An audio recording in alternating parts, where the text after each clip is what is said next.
All right.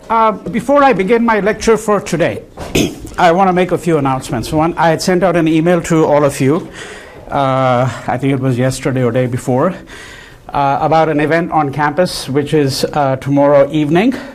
You're welcome to come to it if you're interested at all, but it's a panel where I'll be one of the three speakers, and it's going to be on the Trump presidency and the implications for South Asia and South Asians in the United States as well.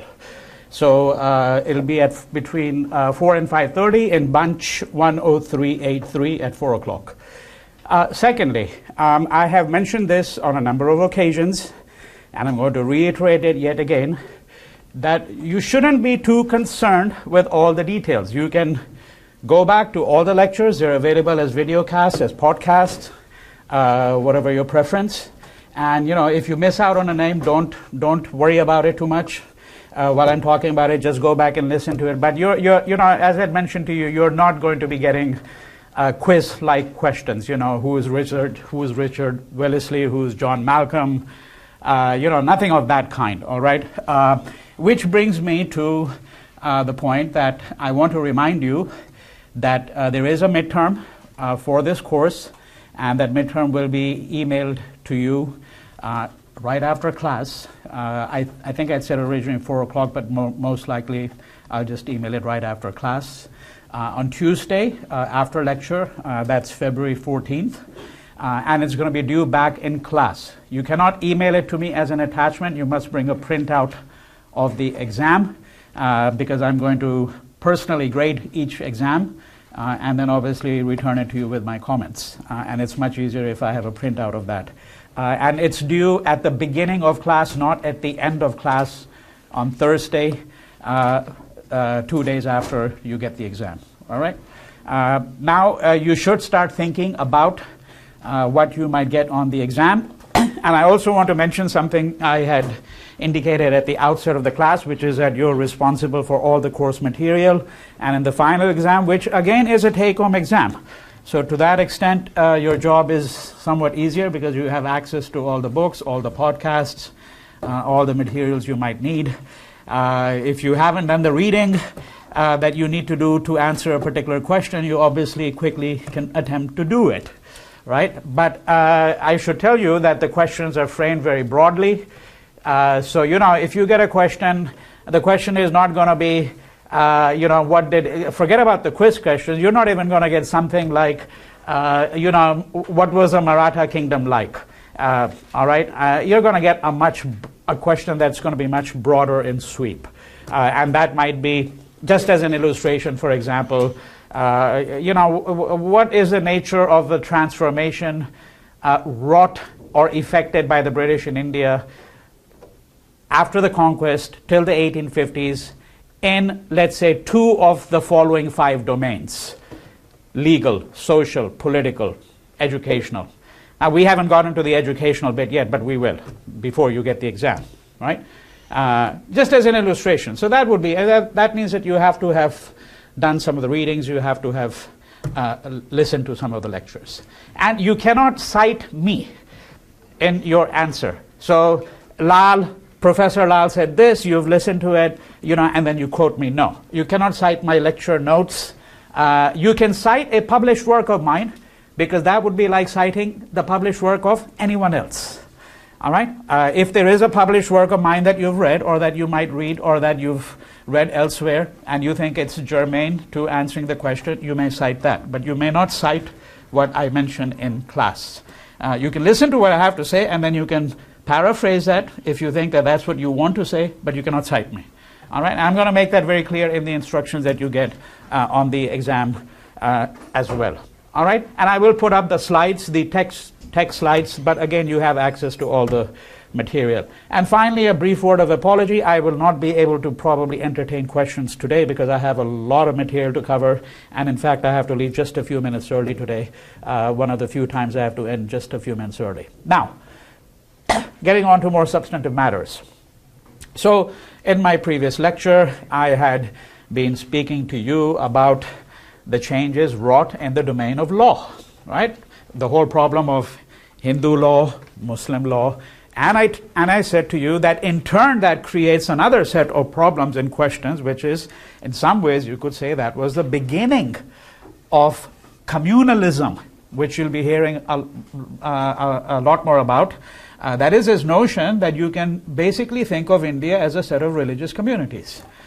And these religious communities are monolithic, and that is the driving motor of Indian history, is the fact that people constitute themselves as members of religious communities, right? And that's where we had really stopped. What we want to do today is to talk about the transformation of India. If you look at this slide over here, the transformation of India, okay, and I've talked about half of this. Then there are other things I'm going to touch about today, and then things that I'm going to be talking about next week. So, for example, the intellectual domain, the conquest of knowledge, all of this is the subject for week 5, that is the following week. I'm going to talk about the military expansion of India today, and I've talked about the administrative structures, right? So, some of the changes that came about as a consequence of the conquest, the changing relations between company and India, between the company and parliament, the presidency system. What was a presidency system? That if you look at the map of India, you've got the Bengal presidency, the Madras presidency, the Bombay presidency. These were the 3 big administrative structures, and slowly they would add on to it. Delhi, for example, is not part of that. Delhi is going to be a lieutenant governorship later on. But those were some of the administrative changes. And I want to then now go through the list slowly. The economic domain is something that we're going to be looking at again shortly in a couple of weeks. All right. Now, before we do that, one of the things I often do, and this is how I've really tried to lecture, is that I sometimes give you the very big picture, but then I also look very closely at texts, which is what we did in the case of Ron Inden and what we did in the case of Orientalism. And I want to look at one text, and we also look at some personalities. So when I was talking to you about the 4 schools of thought, right? You recall the 4 schools of thought, which in a sense would help us understand the models of governance in India: the utilitarian school of thought, the evangelical school of thought, the Burkeans, the Guardians. Now, there are 4 administrators in India, and I should say at the outset, none of these was the Governor General of India. So none of them ever occupied the highest position, but they all occupied very high positions, including governors of provinces. So they were just the tier below the Governor General. They're very often called the Big Four. They're very often viewed as people who were sympathetic to India in many ways, right? So they would be viewed as people who were exponents of the Burkean outlook or the Guardian outlook, but they would generally not be seen as people who embodied the evangelical view. That is quite clear. They did not embody the evangelical view, but to some extent, as I mentioned to you, they all actually embodied the utilitarian point of view. Let's look at one of these individuals. So we move very often from the microcosm to the macrocosm, because when I'm talking about governance and the theories of governance and the schools of thought that informed British policy making, if we want to use that phrase, it's a kind of anachronistic. Nobody spoke about policy making in those days. But if we look at that larger picture, what can we infer from how things were actually on the ground? How was a British official supposed to interact with an Indian on the ground? What was the nature of their interaction? That would be the micro view. Now, John Malcolm, and this is one of the readings you have for this week, he writes a document published originally in 1821. John Malcolm was a soldier.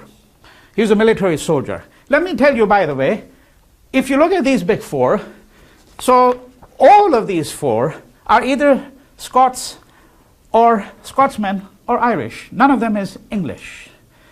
None of them is English. Now, this is a point I've made before, that we often think of Britain and British rule, and we think only of the English. And I've mentioned on a number of occasions, this is a very good illustration, and I've actually pointed out that the Scots were disproportionately influential in many ways. Malcolm's father was a tenant farmer from the Scottish Highlands.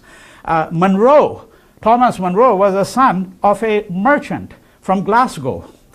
All right? Mountstuart Elphinstone came from a slightly landed family, but Scottish family, and Charles Metcalfe was Anglo-Irish. All right? Now, Malcolm and Munro were both soldiers in the employ of the East India Company. They had both served in India. They would both serve in India for several decades.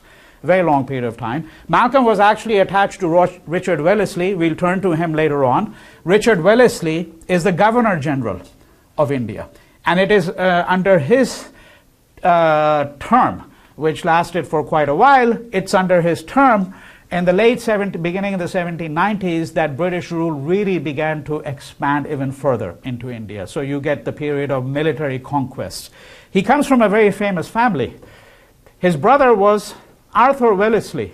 I don't know if that rings a bell for anyone. The Duke of Wellington. Okay, the Duke of Wellington and the Battle of Waterloo. All right, and he was even the Prime Minister of Britain for a very short period of time. So this is a political family. All right, and Malcolm served, in fact, under Wellesley. Now, Malcolm in 1821, shortly before he's departing India, right, he writes this document. It's called Notes of Instructions to Assistants and Officers Acting Under the Orders of Major General Sir John Malcolm. And the point of this document, which is 40 pages long, is he's giving a set of instructions based on his experience. He's dispensing his personal wisdom, so to speak.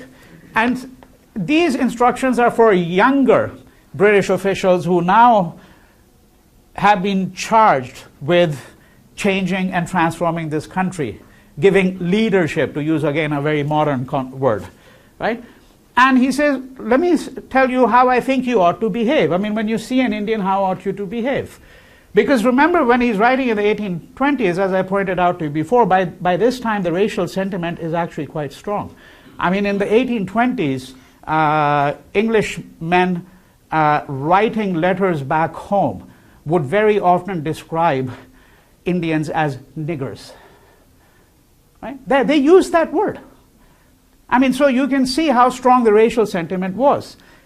So you have to keep that in mind. In 1821, when he's writing, he's sensitive to the fact that, well, we've been in India for over 5-6 decades. We're here to stay, obviously. There's no question about it. And do we know that he thought that we're here to stay? Yes, because 11 years after he writes this, he writes, quote, "Our Eastern Empire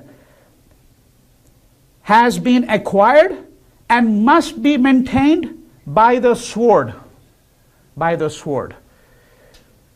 In other words, a kind of a recognition on his part that let's not, have a smokescreen and think that, we're here, we're loved by all the Indians, violence is what's going to keep this empire afloat. Right? An admission on his part that the consent of Indians to British rule may not actually all that be easy. And he says in the same 1832, this is 11 years after this, we'll turn back to this in a moment, quote, "We never can expect active support in the hour of danger from the mass of the population of India. A passive allegiance is all these will ever give to their foreign masters." Right? Let's not expect that common Indians will come to our aid if we ever really need it. Right? They may not be revolting against us all the time. That's that passive allegiance. But if there was a moment of dire need, we cannot count upon them. However, the same person can speak in different tones and registers. There can be an ambivalence. And in this document, we see something quite different. It's partially a practical recognition of the needs of the moment. What does he say? "Almost all who from knowledge and experience have been capable of forming any judgment upon the question are agreed that our power in India rests on the general opinion of the natives, offer comparative superiority in good faith, wisdom, and strength to their own rulers." Now here he's saying something very different. He's saying that the reason we're able to rule in India is because all Indians understand that we have a comparative, quote, superiority in good faith, wisdom, and strength in comparison to Indian rulers. In comparison to Indian rulers. This important impression will be improved by the consideration we show to their habits, institutions, and religion, by the moderation, temper, and kindness with which we conduct ourselves towards them. Let's be kind towards them. We can further make ourselves agreeable to Indians if we honor their habits, institutions, and religions, right? By the moderation, temper, and kindness with which we conduct ourselves towards them, and injured by every act that offends their belief or superstition. We will be hurt by any act that we undertake which offends their beliefs, right? That shows disregard or neglect of individuals or communities, or that evinces our having, with the arrogance of conquerors, forgotten those maxims by which this great empire has been established, and by which alone it can be preserved. I mean, this is a statement about how do you preserve an empire of this kind, which means that you have to be sensitive to the natives, so forth and so on. Right? Our power has hitherto owed much to a contrast with misrule and oppression. Just pause and think about this. Right? Our power has hitherto owed much to a contrast with misrule and oppression. What is it that enables us, 6 decades after the conquest, to be here with the prospect that we'll be here for another 100, 200 years? The fact that the Indians can see that our rule has brought a contrast with the rule that existed in India before we came, or the misrule that existed in India, right? Our power has hitherto, up thus far, owed much to a contrast with misrule and oppression. Right? So this is right. So if you say legal, rule of law, what have we brought to India? We have brought a rule of law, because what existed before was, of course, despotism, which I've spoken to you about before. What are the characteristics of despotism? But this strength we are daily losing. We have also been indebted to an indefinite impression of our resources originating in ignorance of their real extent. Knowledge will bring this feeling to a reduced standard. But we're in risk of losing our empire. We are putting the whole notion of rule of law at risk in some ways when we become too aggressive. Right? We are supported by the good opinion of the lower and middling classes to whom our government is indulgent. But it has received the rudest shocks from an impression that our system of rule is at variance with the permanent continuance of rank, authority, and distinction in any native of India. Let me paraphrase this. Right? That our rule has received the rudest shocks. It's become a bumpy ride. It's become a bumpy ride because we have created an impression among the Indians that our system of rule is at variance. It differs from the permanent continuance of rank, authority, and distinction. Meaning that, for example, we are not sensitive to the fact that Indians have their own social order, that they have their own aristocratic classes. So what point of view is he embodying here? The Burkean view. The Burkean view. Remember those 4 schools of thought, the Burkean view. Right? That change will really only come about effectively if it is organic. It cannot come down as a set of commands from the top, because that will infuriate our subjects. And that, in fact, is something that puts our empire in danger. 430, next, I'm skipping a few pages. Our success and moderation contrasted with the misrule and violence. Note again, contrasted with the misrule and violence to which a great part of the population of India have for more than a century been exposed, have at this moment raised the reputation of the British nation so high. It is our allegiance to the rule of law, the fact that because of our presence, misrule and oppression have diminished. This has raised us in the esteem of the people. You know? Right? Now he's still giving this level he's still giving this argument at a level of generality, because then he's going to say, let me actually give a few instructions about what kind of manners we should have. Right? How does an officer talk with an Indian peasant? How does an officer talk with an Indian peasant? And let me give you an illustration of the nature of the problem. This takes us to a text that a set of questions that we're going to look at next week. So one of the Britishers who spent a lot of time in India was a man called Gil Christ, John Gil Christ.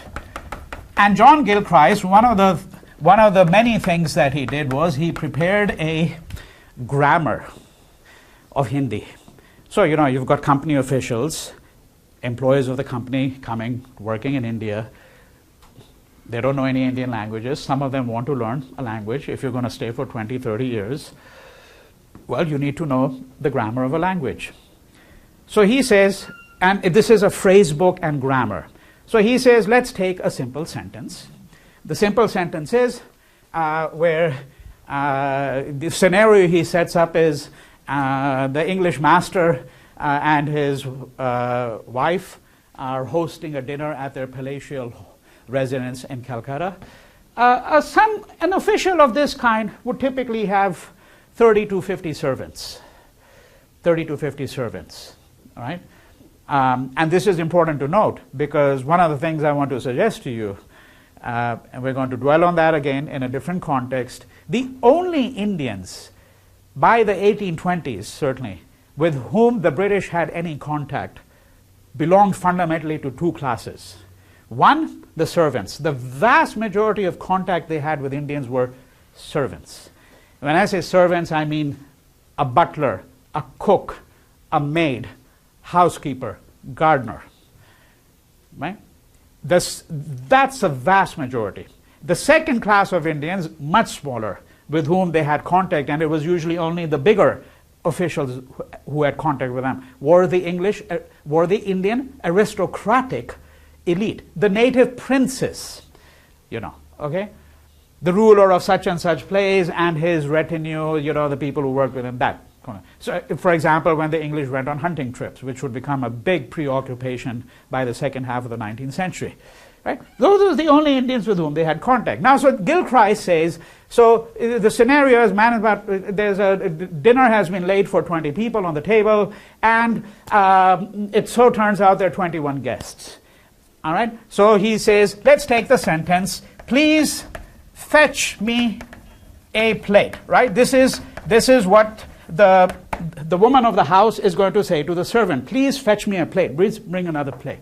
And then what Gil Christ does is he gives you the Hindi translation of that, right? Because this is a book also intended to teach Hindi, right? Kripa ek plate laiye. Kripa is please, ek plate, one plate, laiye, bring. Laiye is the polite form. Then he says, but let me remind the reader of the book that after all, we are addressing a servant. The woman is addressing a servant, right? Why do we need the polite form? Why do we need the polite form? So he writes the Hindi translation here, okay? And then in the next sentence, he has the same sentence, and in red, he cuts out the word. He says, there is no need to use a word such as please when you are addressing a native, particularly if the woman of the house is addressing a native. Fetch me a plate. That's good enough. Why do you need to say please? Right? Then, so the next sentence is fetch me a plate. All right? Then he says, well, let's pause and think. After all, why do we need the verb fetch? If the woman of the house says to the servant, plate, it should be obvious enough that he needs to bring a plate. That he's not supposed to, unlike, as I say of the Greeks, you throw the plate at the wall, after you've had the meal, the myth, right? No. If this is a servant who's not a complete dim-witted moron, right, that's the assumption, will understand that you don't really need the verb. Because what he's saying, at the same time that he's teaching a grammar, he's doing something else as well. And he's using a phrase book. He's saying the social interaction between the master and the servant should be minimum. As minimal as possible. So then in the sentence, he cuts out the word fetch. All right? So he gives a translation, fetch me a plate, and he writes it in Hindi. Then the third. Okay? He said, of course, all you need now is plate, and what should the woman do? She should shout the word, plate! And the servant will bring the plate. That's it. That's the only social interaction you need. between the woman of the house and the servant. Right? And this is in the phrase book. Now, this is where Malcolm, he has a whole section, manners towards the natives. Right? Because governance is not simply a matter of formulating big theories and having models, utilitarian, evangelical. Well, does a person know how to interact? If you're the president of the United States, you go about calling everybody a fool simply because they disagree with you, or that a complete disaster, right? Right? Is that how one behaves? Right? This is the issue. Okay? So what does he say here? Manners towards the native. The first and one of the most important points is the manner of European superiors towards the natives. It would be quite out of place in this paper to speak of the necessity of kindness. We must be kind to them. Of course, you could say it's patronizing in its own way, But nonetheless, you could say at the end of the day, it's better than simply being abusive all the time, or being dismissive, or being completely contemptuous, right? It would be quite out of place. He says it's obvious. That's what he means when he says it would be quite out of place. It's self-evident, right? But the fact that he has to say it is precisely because by this time, what was happening is what is exemplified in the Gil Christ phrase book, that there is a contempt towards the native. Right? It would be quite out of place in this paper to speak of the necessity of kindness and of an absence of all violence. This must be a matter, of course, with those to whom it is addressed.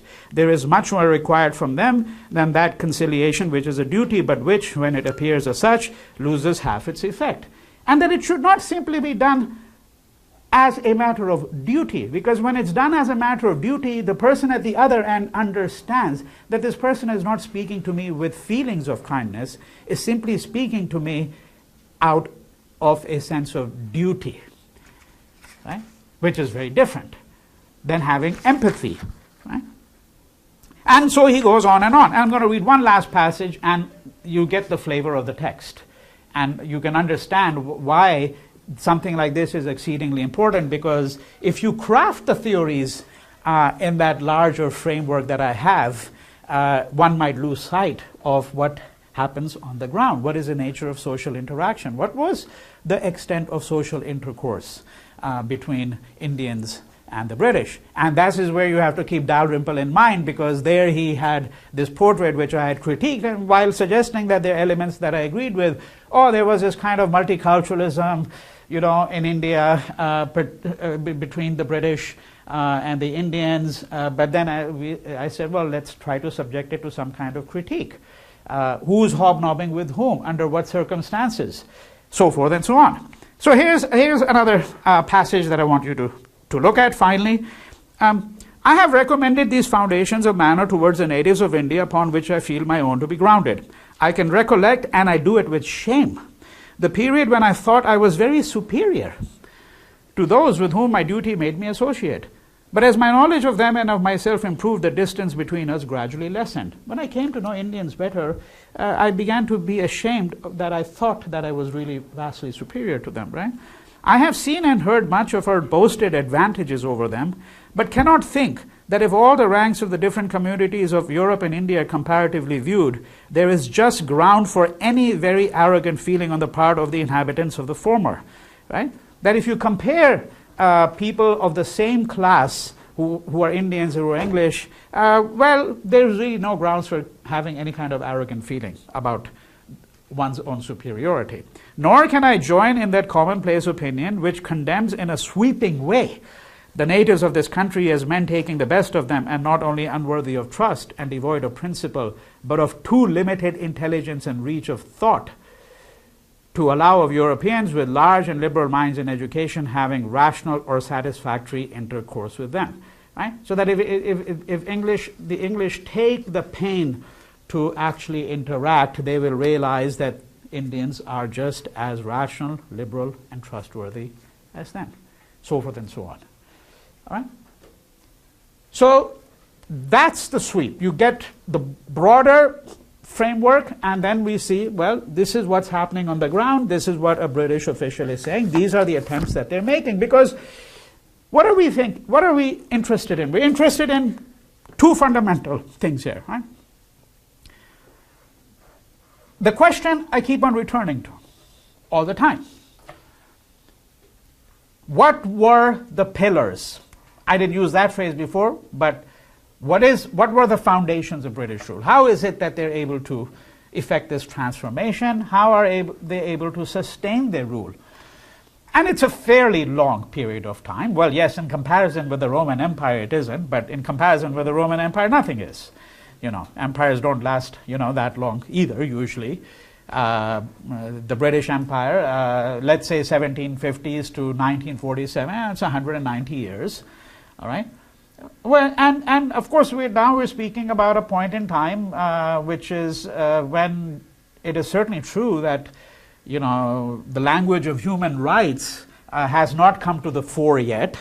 But on the other hand, there is a body of thought which is gesturing at questions of freedom, liberty, so forth and so on, right? So this is what I'm calling very simply the pillars of British rule. And the first pillar of which what the Malcolm essay does very well is this rhetoric of fair play. We are people who recognize the importance of a level playing field. Fair play, this is a very key British concept, the notion of fair play. That we are people who believe in concepts of justice. We believe that people should have the opportunity, right? We're going to bring the rule of law to a country. You already saw that, right? The contrast is with misrule and oppression under Indian rulers, and we're going to have a system of justice. And I want to use a slightly different language here, which is that in some ways we are a transcendent power. Transcendent power. When I say transcendent, what I mean here is that, Muslims, Hindus, Sikhs, they have differences amongst themselves. Indian rulers will ally with one or the other, or they will ally themselves on the notion of caste. We are above all of this. We are above all of this. And by the way, that English politics is based on the notion of transcendence. Why is it that in England they have the monarchy? What's the difference between the state and the government? The state and the government are two different things in Britain.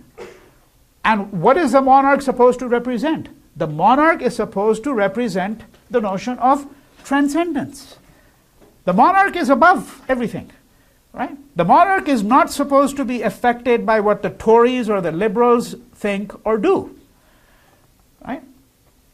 That's what the Queen and whoever succeeds her, right, and her predecessors represent, this idea of transcendence. The British are claiming a similar kind of transcendence for themselves because they're saying that's the foundation of justice. That's a foundation of justice, all right? And number two, non-interference in religious social affairs of the natives. You saw a little bit of that even in the few passages I read, where he says we have to work with them. We have to be attentive to their habits, their religions, their institutions. Right? Let's not interfere. Let's not interfere because religion is dear to everyone. In India, it is very, very dear to everyone. Much more so even than in Britain, because in Britain, the assumption is people are beginning to secularize, right? But not in India. So if we interfere with their native customs, religious practices, that becomes the ground of disaffection on their part. And when there is disaffection, there's likely to be unrest, rebellion, right? Improvement. We haven't talked about that yet. We will. Improvement. I mean, I've hinted at it, of course. I've hinted at it before. In fact, I talked about sati very briefly. But that is that, the natives have clearly become backward. You see, in that four-theory model, the Burkean and the Guardians took the view that India at one time was a glorious civilization. It has now fallen into bad ways. For whatever reasons. Institutions became corrupt, right? the regime of law and order collapsed, but so forth and so on. But India was a place that was a glorious civilization. And the utilitarians, of course, didn't accept that for a moment. They said this is all humbug. There was never anything interesting in India to begin with. Right? They didn't have any science, they didn't have any mathematics, philosophy. All they had was political despotism. Right?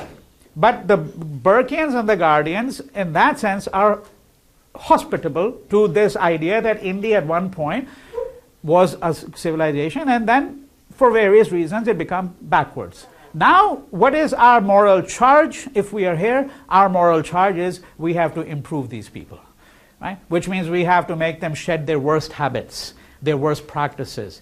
That if they abuse their women, we should work towards ensuring that they don't do so. And of course, later on in the 19th century, Indian nationalists would remind them that the British should first think about ensuring that they don't abuse their own women, you know, right? Before they start worrying about women elsewhere. This idea that women have to be saved, and usually by, you know, some men outside, is an idea that runs through up to our times, right to the present day, you know, right? Muslim women certainly need to be saved, according to the modern argument that you find in America, you know, right? So improvement, that's the ethos of improvement. Right? But this is, we're not simply enumerating things here, we're saying these are the pillars. The British are saying these are the foundations. We bring improvement, this will make people happy. Right? We don't interfere in their customs. We at least must appear to be offering justice. You know, and much more so than appearance, one would hope, right? The conquest of knowledge, that's week 5. That's a fundamental set of questions which I'm going to bring up in the next week.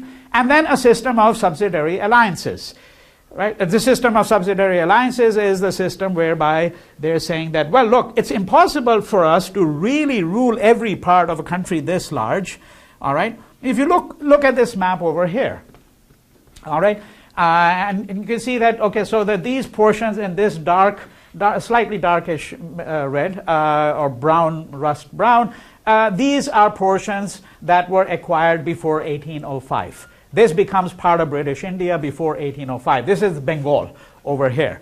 When we turn to the whole military conquest, we're going to see how they acquired these parts over here. Mysore, for example, okay, and then moving further west. Right? And then if you look at the key incorporated, this color here, these are incorporated into British India, 1815 to 1858. All right? Including this is the Punjab. So this is the kingdom of Ranjit Singh, the Sikh kingdom of Ranjit Singh. All right? But then you see there are large portions here where it says, in the slightly lighter shade of brown over there, right? Subordinate feudal domains. Subordinate feudal domains. This, for example, this portion over here, this is the state of Hyderabad over here. The state. Hyderabad is also a city, by the way.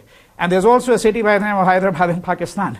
So, but here I'm talking about the state of Hyderabad, the ruler of which was a man called the Nizam. So when they say subordinate feudal domains, the British never ruled this part directly. It was not in their interest to do so. So they strike up an agreement, and this agreement lasted all the way until 1947. Until 1947. Same thing over here. This is what you should know. Kashmir. Kashmir. Right? We're not going to go over every part of the map, but you get the picture. This is a system of subsidiary alliances that they're going to have. So where they have an agreement with the ruler, right? And what's going to happen is they position troops, for example. The Nizam could have his own troops as well, but they would position troops as well. They would return these troops, ensure the safety of that domain. Let's say the Nizam has an uprising in his kingdom. It's a fairly large kingdom, and he cannot control it with his own troops. Well, this is where the company's troops or the crown's troops after 1858, right? That's where these troops will give the Nizam a helping hand to put down dissent in his domains. And this is why very often these kingdoms were in fact actually more oppressive, because the British were also assisting them in putting down descent, right? Political descent, usually. That's what we're really talking about. Right? And in return, of course, the company is going to get money, right? They're going to get money. Right? So this is a system of subsidiary alliances, roughly, that we're really talking about. Okay? So when we look at, now, let me just go back. So the pillars of British rule, this is what I meant by the system of subsidiary alliances. But the British give some degree of sovereignty to the prince. Say, you do what you want in your kingdom with respect to such things as education, sanitation, agriculture. This is none of our business, right? It's just that you cannot have treaties with foreign rulers, because that's real sovereignty, when you can have treaty with a foreign ruler, right? You cannot have that. You cannot have any treaties with foreign rulers. You do not have that kind of sovereignty. But you can do pretty much what you want. And they posted a person there. That person was called the resident. The resident. That was a designation given, because the resident was also supposed to once in a while murmur a few words and say, well, my dear chap, he'd tell the ruler if he was on good terms, I think you should oppress your people a little bit less, because I've got to tell, people back in, Delhi that, you're kind of staying on course. But I can't give you a general formula what the relations were, because there are over 500 of these native states, over 500, all right? But that's the general picture. And then finally, the pillars of British rule, I'm saying the most self-evident one in one way. What is it that enabled them? Well, they obviously ensure they use the divide and rule. Ensure that one ruler is set against another, if possible. Certainly, religion is going to be instrumentalized later on to a very, very substantial degree, right? That's the policy of divide and rule. Right, now, so we're trying to complete the picture of what's happening here, all right? Military expansion. I haven't finished the picture here, because I've talked to you about the theories of governance, I've talked about the permanent settlement, what happened in the domain of law, the whole idea of rule of law, but we want to look very briefly here at the whole question of what is happening in India with respect to the conquest, all right, the military conquests. I've spoken to you on many occasions about the Marathas. This is an earlier a map that shows the extent of the Maratha kingdom. This one, by the way, is what I call a nationalist. The Maratha kingdom was big, but I think this extends it a little bit more than what it really was. I mean, this is huge. But the Marathas had a substantial reach, as I pointed out. All right, this is up till 1760. And I've spoken to you before about the fact that the Marathas are not able to halt the British advance in the east over here, okay, in Bengal. Now, the Marathas continue to be a force. They'll continue to be a force until the 1820s, when they're pretty much finished off. Okay, the real blow was cast earlier. We need to study this just for a few minutes. Just for a few minutes. So this is India in 1795. Remember Wellesley here, right? I had mentioned Wellesley, the Governor General of India. Let's begin with the Marathas and this state here called Mysore. So Mysore was a Hindu kingdom under a dynasty called the Vodeyar dynasty. In 1761, you're going to have a coup by what's his name? Hyder Ali. Hyder Ali. He effects a coup. And he's a Muslim. And in 1761, he's going to basically take over power. All right. Eventually, he's going to be succeeded by his son Tipu Sultan. I wish I had the luxury of being able to talk to you about Tipu Sultan at length, because he's an enormously interesting figure and extremely controversial in India. The Hindu nationalists, for example, take the view that he was a Muslim bigot. He was a Muslim bigot. And of course, they also take the view that that's one reason why he fell to the British. But there is a contrary point of view, and I think the evidence there is actually overwhelming. that in fact he was a very astute ruler, extremely astute ruler, who was also very ecumenical. You can be looking out, you can be a Hindu ruler, you may be looking out for the interests of your own Hindu subjects, but that doesn't preclude you at the same time from being ecumenical.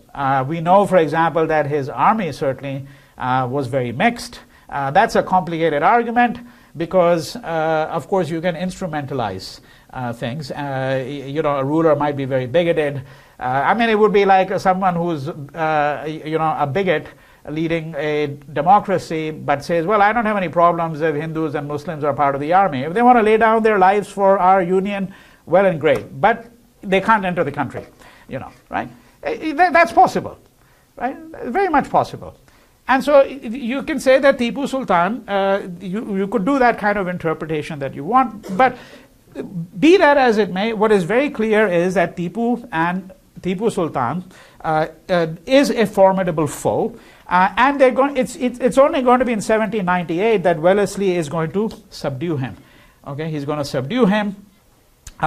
He's going to be killed, and Malcolm is working. Malcolm, remember, John Malcolm is actually working under Wellesley at this point in time. If you ever go to London, you should go to the V&A. The V&A is the Victoria and Albert Museum, because they have a little toy which is extraordinary. The Tipu was known as Tiger. That was his kind of nickname, and the tiger was part of the logo of the kingdom. So what is this little toy? The little toy it's one of these wind-up toys. You have to wind it up, one of the older generation toys.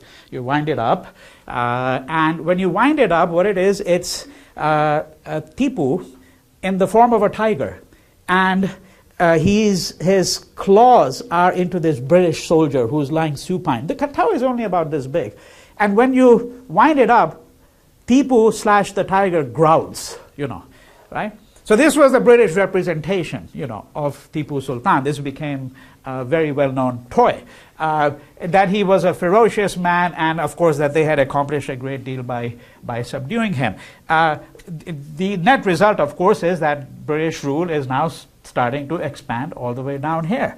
So if you think about the slide I'd shown you 5 minutes ago, what was incorporated in British domains by, let's say, 1805. The Marathas. Going back to the Marathas. Maratha Confederacy. That's what it's called. Because the Marathas were originally based over here in Western India, okay, in Pune, right? But what's going to happen is, and you saw the previous map where we said the Maratha Empire was very large, but then it starts to wither and collapse. And what really happens effectively is that rather than having one center, they have 5 or 6 centers, largely based here in central India. Indore, if you look here, this is a city called Indore. All right? So the Confederacy means, very simply, you have a man called the Peshwa, who used to be the prime minister, and he's based here in Pune, but then there are branches of the Marathas, each of which has established its own primacy. So they're almost like independent Maratha kingdoms, but they're all related to each other. That's why it's called a confederacy. And to cut a very long story short, the British are going to have to find a way to subdue these Marathas. So there's going to be a battle in 1803, which the historical record tells us, and this is the British telling us, including Wellesley, that this was more ferocious than anything that they had ever seen anywhere in all the battles they had fought in Europe or in India. Battle of Assaye, A-S-S-A-Y-E.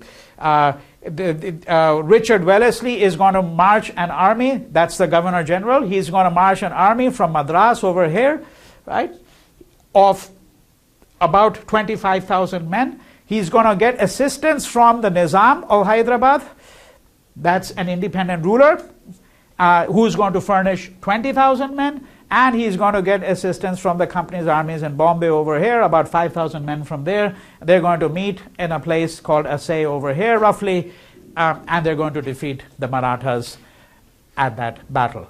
The Marathas are not completely a spent force. The reason they're not a completely a spent force is because the Confederacy ensured that when you lost over here, you lost one essential part, so to speak, but there were still these independent kingdoms. And over the course of the next 20 years, the British are going to enter into protracted warfare and finally going to eliminate them in the early 1820s. Right? So these are the so we've got Mysore, we've got the Maratha Confederacy. Then we have in Afghanistan, going west over here, we have the Anglo-Afghan Wars. Anglo-Afghan Wars. So the British, this is going to be later on. So I'm simply looking thematically of the notion of military conquest rather than doing it chronologically, because this is going to be 1842. This is Kabul here, right? Kabul is the capital of Afghanistan. And you know, they said, you know, when the Soviet Union invaded Afghanistan 35 years ago, which led to where things are at the present, and then of course the Americans started supporting the jihadis there to oppose the Soviet presence. You know, a lot of people on the left particularly argued that Afghanistan has always been the graveyard of Europeans. And I can tell you, in this first Anglo-Afghan War, a huge British army was wiped out, with the exception of one person.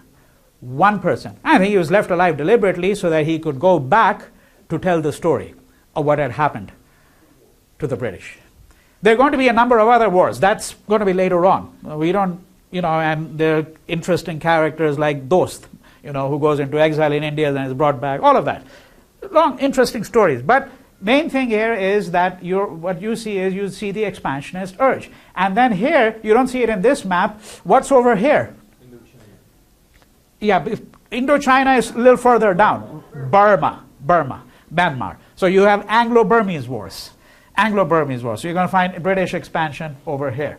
I'm not really interested in the whole military history. I'm just giving you a picture here of this idea of military expansion. All right? So military expansion is going to continue until about the 1840s. The last thing we have to look at in their picture is here is that if you go back to this slide,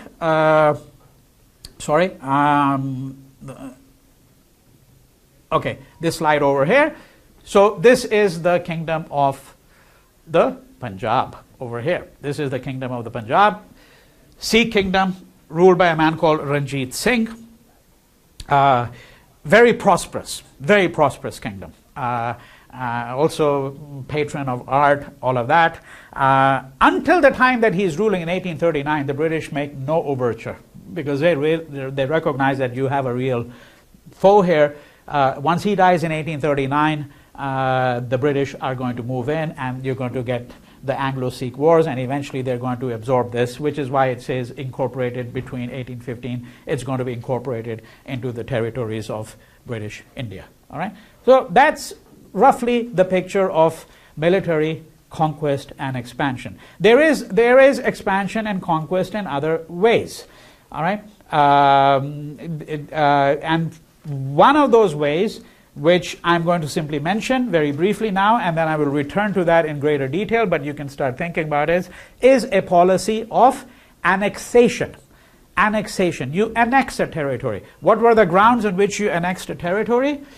Usually, the grounds on which the British annexed the territory were they claimed that this territory was not being ruled justly by the native ruler. He was neglecting his subjects. Agriculture was falling into a state of complete disarray. Right? His subjects were unhappy, and they had a moral obligation to, in fact, actually improve their condition. Of course, you could say, well, what was the legal basis? Right? Because think of it this way. I mean, you can't always use the argument that, you know, those people are living in moral turpitude or economic decay, so therefore I have to move in and annex. I mean, if we continue to do that sort of thing, what would global politics be like? And of course, you could say to some extent it's still happening, right? Once again, right? Yeah? That to some extent it's still happening. But this is the argument. So to give it a kind of a legal grounding, the British have a theory of what they call the paramount power. But it's really a smokescreen. Paramount power, we are the paramount power. It simply means let's all recognize the ground realities, I mean, anybody can say what they want, they can utter nice, sweet moral words, but we are the paramount power, we'll do exactly what we want. Right? But they, in a sense, think of it as a kind of a legal doctrine. Right? The paramount power also has the moral obligation. All right, let's go back to that to complete the picture. This is, by the way, a slide. This is the defeat of Tipu Sultan. These are the children who were actually taken hostage. Long story, by the British. So this is a painting from which reflects what happened at that time. But let's go back to this particular picture that I was giving you of what are the principal aspects of their rule, what are the ways in which British rule is being transformed. Right. So now we've seen the military conquest. Maratha, Sikh Kingdom, Tipu Sultan, Afghanistan. Intellectual, I'll talk about it. I've talked about the administrative domain. I've talked about the legal domain. And I've mentioned to you that we have to start thinking about the notion of the social domain, which of course cuts into a number of other domains as well. Let me now move to the domain of education. Education, all right? This is a subject which is actually enormously interesting. And it is so because I think we all recognize that whatever the shortcomings of any particular system of education, that even in dictatorships, totalitarian systems, whatever the nature of the political system, it is widely understood that the state has some obligations, okay, to its subjects. And whatever you might say of a totalitarian state, what was happening, for example, in the Soviet Union under Stalin, or what was happening in Nazi Germany under Hitler, schools are still going to go on. Right? Schools are still going to go on. Now, of course, there are times when that becomes impossible. One of the extraordinarily disturbing aspects of the whole Syrian refugee crisis is the fact that a large number of children simply are out of school, simply out of school. Right? There's no schooling at all to which they have access. And I say this not from the point of view of someone who's arguing that these systems of education are necessarily good. In fact, I have a whole critique of that. But I'm saying this is the norm. This is how we generally think about what an obligation of a state is towards its subjects. So one of the domains in which it has an obligation, whether it's a colonial state or a native state, or some kind of authoritarian state, is the realm of education. Right? So the question before the British was, what system of education do we bring to India? And again, there are competing views on this. One view is, well, the Indians never really had any system of education at all. In Bengal, there's a man called Adams, who in fact is going to travel widely, extremely widely for years, and he's going to leave instructions with local officers at very small levels, the level of a little village, and then the district, so forth and so on. What are these instructions? I want a detailed report, all right, of what kind of education is available to these children before the coming of British rule. Are Muslims children, for example, educated exclusively in madrasas? Are Hindu children educated exclusively in Hindu schools? So forth and so on. Right? Are there schools where there's mixing? Are girls getting any education at all? And to understand that, you have to think back of what's happening in England. Because were girls getting educated in England in 1800? The answer is no, they were not. Not principally. Not principally. I mean, there are pockets here and there. And certainly higher education, of course, is out of bounds completely. Completely. All right? So this is what we have to think about. Is first, let's have an understanding. The claim made by Adams is, let's have an understanding, is there a system of education here? No.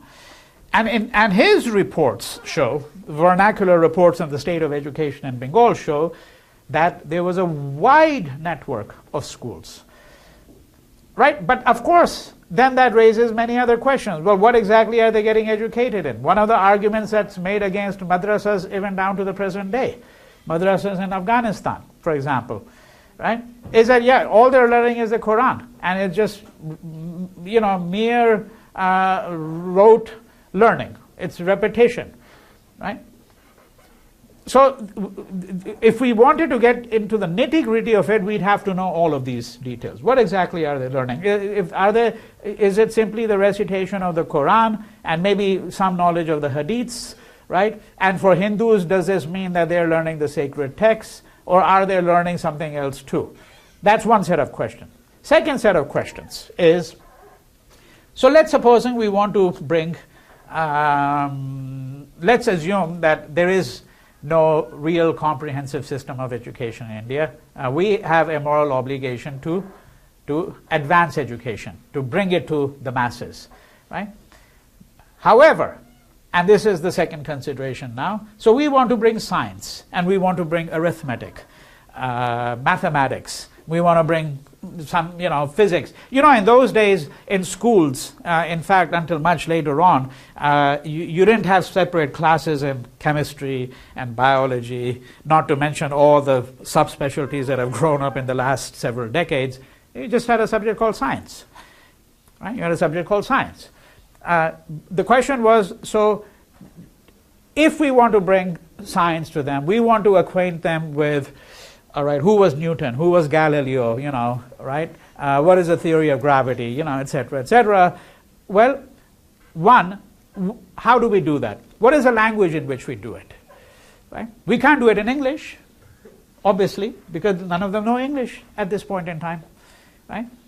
We can't do it in English. Now, if we're going to do it in the vernaculars, i.e. Bengali, Hindi, Urdu, and then, of course, as British rule expands, a number of languages that they have to start thinking about, Tamil, right, Oriya, Assamese, you name it, right?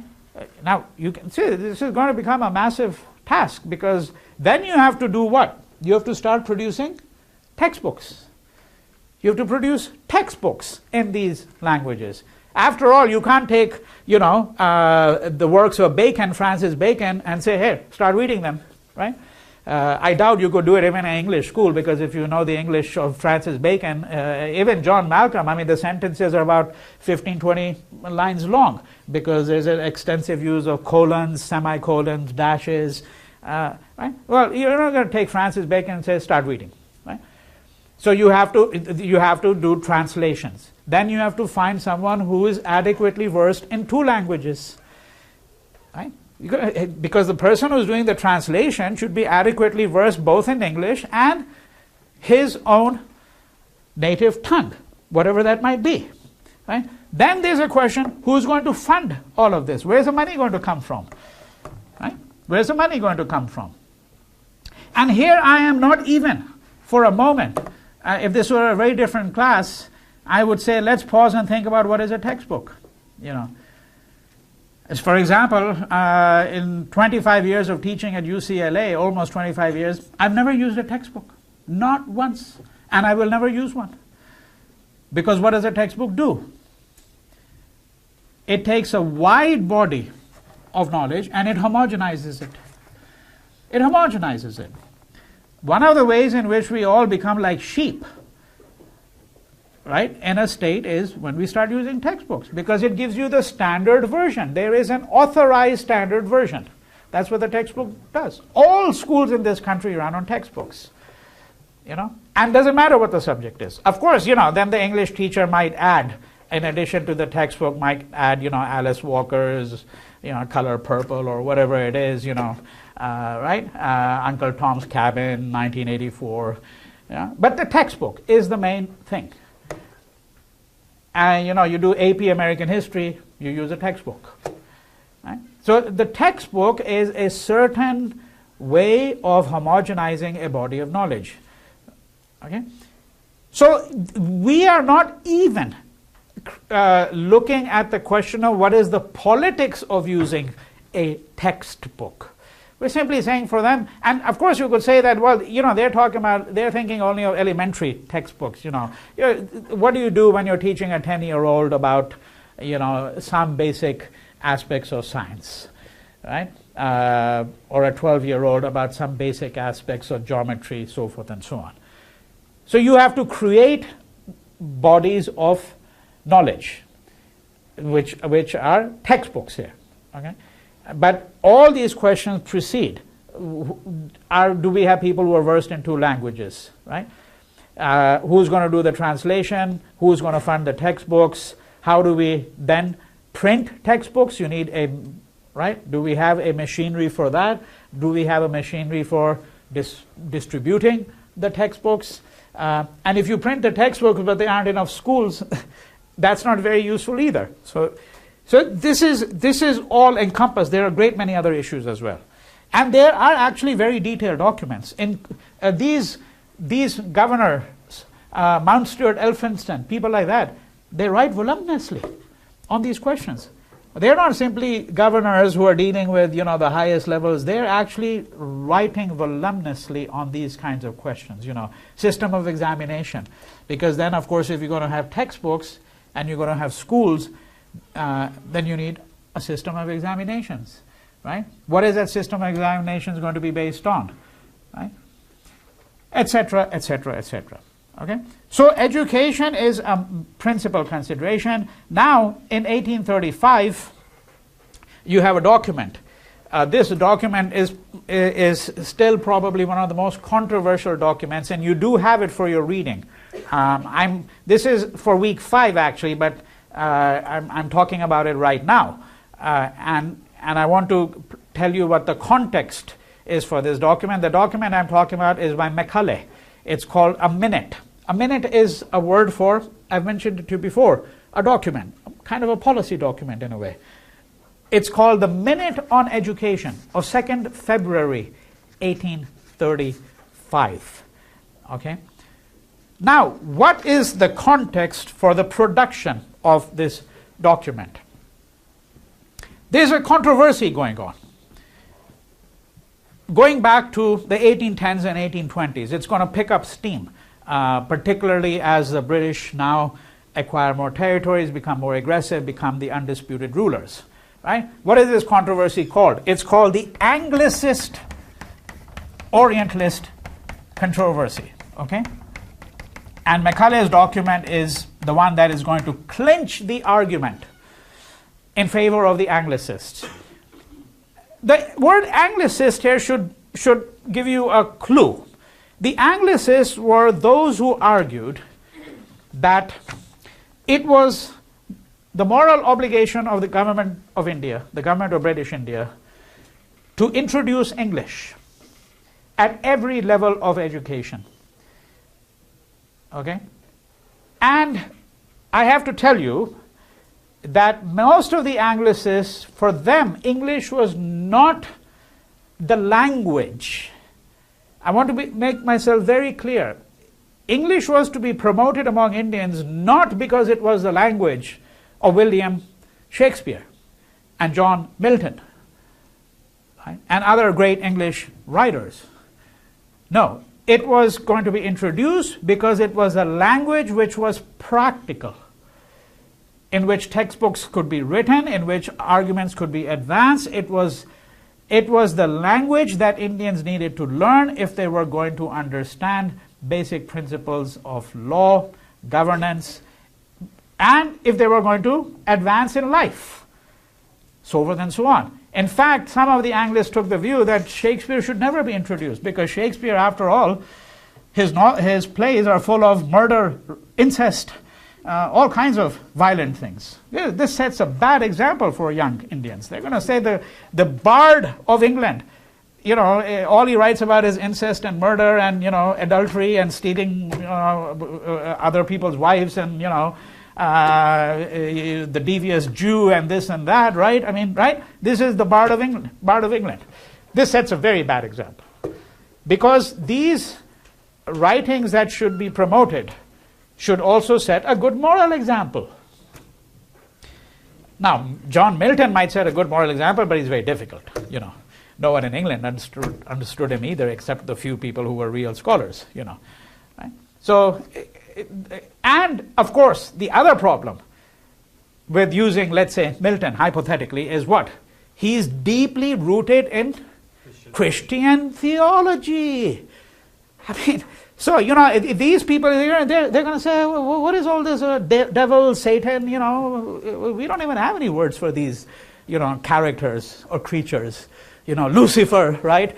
Right? So, no, you don't introduce John Milton. No. What you want to do is you want to just actually introduce simple moral lessons in English. That's what you do, right?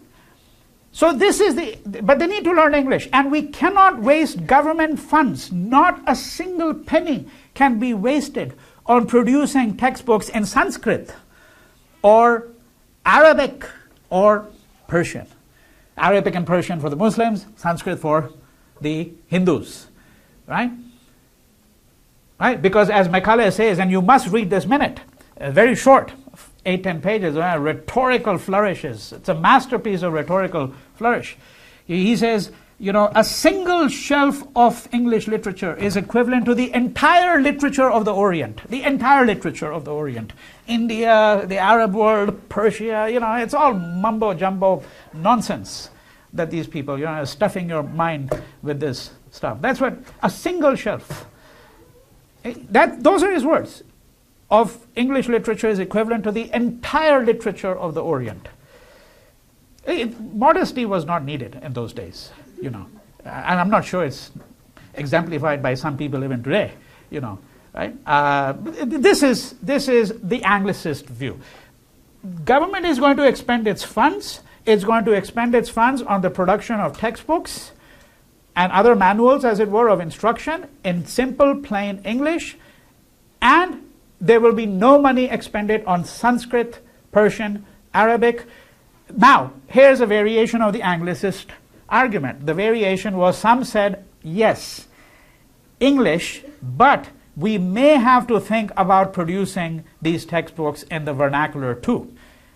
Going back to the question, that is in Indian languages, with the recognition that this might take longer, right, because of the whole set of questions I've already raised about translation, so forth, and so on, right? Because after all, the recognition was, how many people eventually can we influence simply by the use of English? Use of English.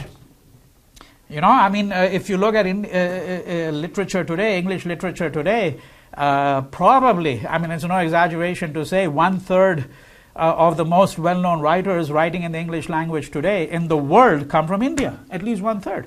But that doesn't mean that most Indians know English. In fact, I would put the number, in a country of 1.3 billion, a number of Indians who are completely fluent in English at no more than maybe 25 million, if that much, even today, completely fluent, completely, yeah. The number of people who have a knowledge of English, but the minute you start speaking with them, you understand they don't understand the idioms of the language very well. That obviously is going to run into 70, 80, 100 million. But that's the tops, frankly. 100 million. If I had to give you a figure, people with some knowledge of English, right? That's today. So the Anglicist position is something that recognizes that, yes, English is what we're going to invest money in, but there may be limits there. The Orientalist view is we should use Sanskrit, Persian productively. Persian was, by the way, until 1835, the year of the minute, it was the official language of administration, the official language in British India. Of course, they used English. All the English officials used English, but Persian had been the language of the Mughal administration. It had a clout, if I may put it this way, right? 1835, that's going to be finished too, the use of Persian completely, right? But the only Orientalist view is that, this kind of radical change will create unrest among the Indians, you know. It'll create unrest. So we want to use Sanskrit and Persian, and if at all we want to make a concession, it'll be that the government should be expending its funds on producing textbooks and manuals in other Indian languages. That's the most that you can really say, that by way of a concession. But that Persian and Sanskrit should not be abandoned.